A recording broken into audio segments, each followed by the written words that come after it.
بارش کے پانی میں شفا۔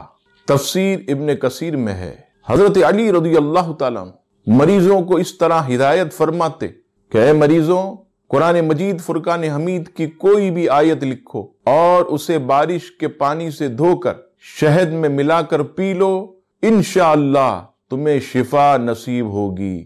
ہو سکے تو زعفران سے قرآن مجید کی آیت لکھ کر بارش کا جب پانی آئے تو اسے دھو کر پہلے تھوڑی دیر بارش برسنے دیں، پھر اس کے بعد اس پانی کو قرآن مجید فرقان حمید کی آیت اس سے دھو کر پھر شہد ملا کر اسے پی لیں تو انشاءاللہ شفا ملے گی۔ اور تفاسیر میں یہ بھی موجود ہے کہ حضرت آدم علیہ السلام بارش کا پانی کثرت سے استعمال کرتے تھے، بہت زیادہ اپنی زندگی میں آپ نے بارش کا پانی استعمال فرمایا۔ یقیناً یہ شفا ہے، برکت والا ہے، ضرور عمل کیجیے گا۔